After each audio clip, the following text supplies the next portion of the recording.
नमस्कार। ब्राह्मण इंटरनेशनल के खास प्रोग्राम ब्राह्मण संघ संवाद में आज हम बात करेंगे बाबरपुर ब्राह्मण समाज के अध्यक्ष, महामंत्री और संपादक से।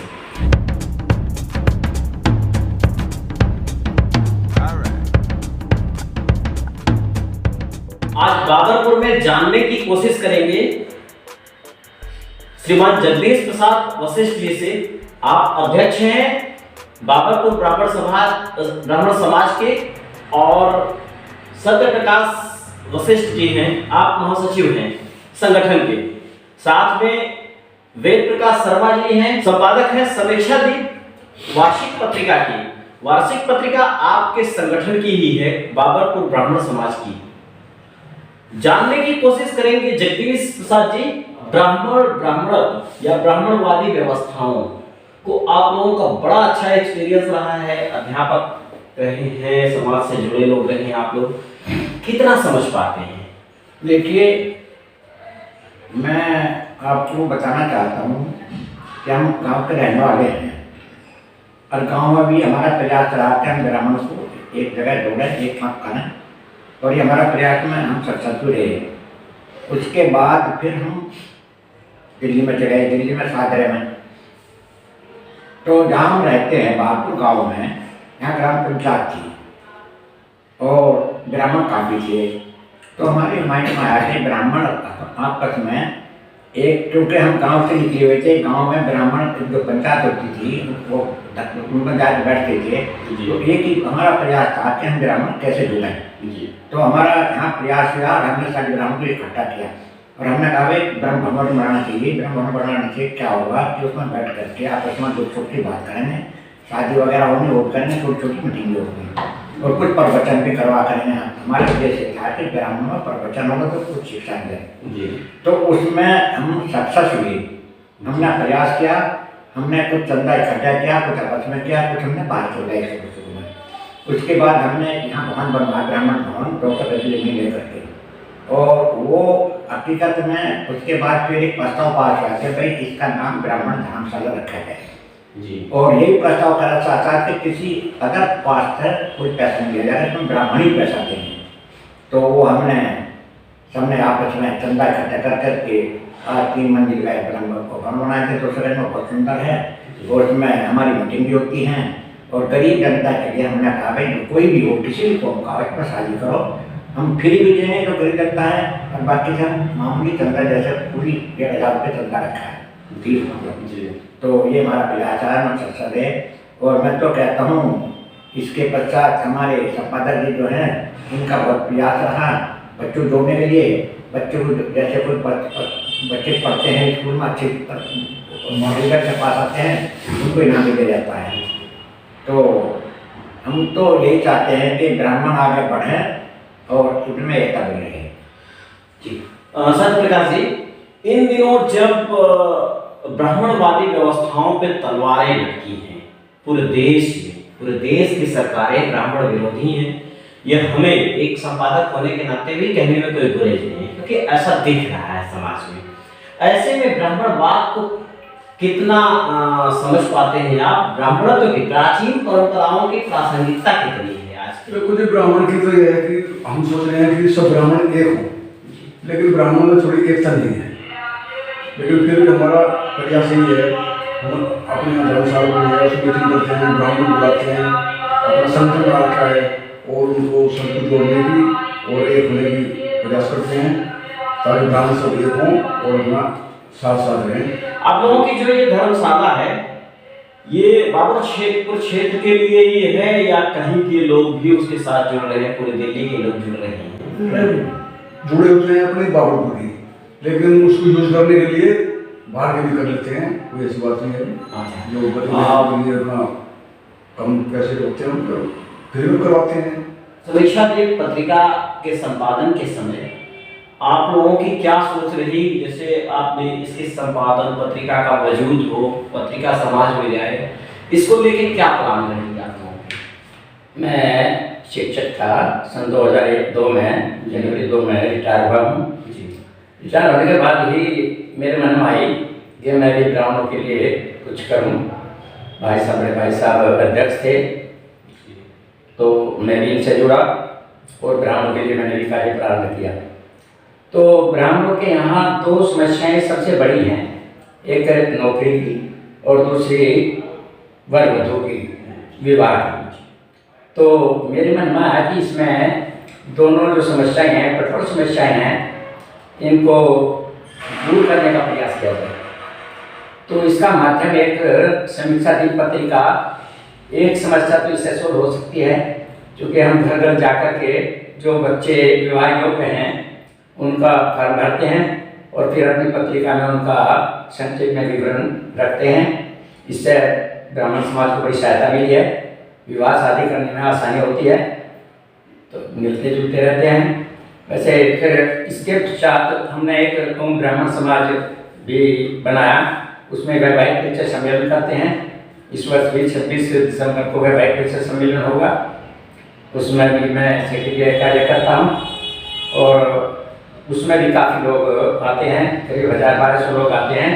और वहाँ जो है उसमें है कुछ सुखे तो वहीं शादी के लिए तय हो जाते हैं और बाकी जो है हमें जो पत्रिका निकालते हैं वहाँ उसमें भी, तो उस पत्रिका में भी करीब 400-500 नाम उसमें हम देते हैं, वो पूरी दिल्ली के उसमें आते हैं।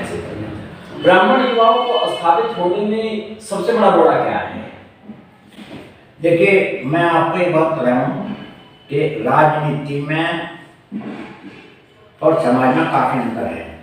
एक्चुअली में राजनीति में शुरू से ही कहते हैं, देखा जाए तो ब्राह्मणों का शोषण हुआ, उच्च कौम का शोषण हुआ, क्योंकि रिजर्वेशन जो चला है इसके बाद मेरा जो व्यक्तिगत विचार है, सबसे बड़ा हमारे साथ विश्वासघात किया था बीपी सिंह जो प्राइम मिनिस्टर थे, विष्णु प्रताप सिंह, उसने किया है। क्योंकि मंडल की जो फाइल निकाली है उसके बाद वो मंडल और कमंडल चलता रहा, ब्राह्मण को किसी ने नहीं मिला, ब्राह्मण के बच्चे बेकार हो गए, कहीं भी नौकरी गवर्नमेंट सर्विस में नहीं रहे, कोई अपने 1-2 हो गया होता, क्योंकि इसमें तो ओबीसी ला दी, ओबीसी में सारी कौमार करीब पहले तो खाली रिजर्व में तो हजम थे, अब ओबीसी में होता है तो उसके 50 ब्राह्मण के बच्चों का शोषण हो रहा। अब हम इनके बारे में सोचते हैं मगर इनका क्या किया जाए। इनका ब्राह्मण बेचारा अब भी हताश है, पढ़ता है लिखता है, बाप आखिर बैठ गया तो वो प्राइवेट नौकरी करता है या फिर अपना धंधा करता है। तो इनके उत्थान के लिए हमारे उसमें मंथन चल रहा है। हम कम से कम जो काम रहते हैं, हम अपने यहाँ के बच्चों को तो सोचते हैं, यदि हर जगह के समाज जितने बने हुए हैं वो अपने अपने जगह के बच्चों के सोचे तो हो सकता है बच्चों को सुधार है, नहीं तो मामला बहुत खराब है, टाइम पोजिशन बहुत खराब है। क्योंकि सरकार तो के भरोसे ब्राह्मण सोचते हैं कि हमें नौकरी मिल जाएगी, मुश्किल नहीं है। ऐसा ही ब्राह्मणों में भी फुटबाजी बहुत ज़्यादा है। इनमें कोई बीजेपी की तरफ ज़्यादा ध्यान देता है, कोई कांग्रेस की तरफ देता है, कोई अन्य पार्टियों की ओर जाता है जी। तो इस वजह से कुछ मतभेद हैं, पर अब इस समय जो है ब्राह्मण समाज संगठित होते हुए अग्रसर हो रहा है। इसमें हम देख रहे हैं कि जगह जगह ब्राह्मण समाज बन रहे हैं और संगठन भी मजबूत होता जा रहा है। अभी मैंने पीछे एक मीटिंग की थी तो उसमें करीब 200-300 ब्राह्मण आए थे और उसमें यही तय हुआ था कि सब राजनीति के भेदभाव भुला करके संगठन ये करें और जिस तरह से दूसरे प्रदेशों में संगठन दर्शाते हैं तो इसी तरह से हम भी दिल्ली में एक संगठन पूरा ब्राह्मण समाज बना करके, चाहे किसी भी पार्टी का हो, सबको इकट्ठा करें और अपना संगठन समाज को दिखाएं। संगठन तो देश में हजारों हैं, ब्राह्मण उत्थान, ब्राह्मण कल्याण के नाम पे बने हुए हैं, लेकिन सबसे मोटे तौर पे अगर देखा जाए तो किसी भी ब्राह्मण संगठन के पास एक ऐसी प्लान नहीं है कि हमारे युवाओं को, ब्राह्मण युवाओं को, जहाँ भारत की सरकार या राज्य की सरकारों के पास कोई व्यवस्था न हो, ऐसे हालात में ब्राह्मण संगठन खुद आगे आए और उनको स्वावलंबी बनाने के लिए रास्ते ढूंढे, रास्ते बताएं। ऐसी स्थिति में उस युवा ब्राह्मण को आप क्या संदेश देना चाहेंगे?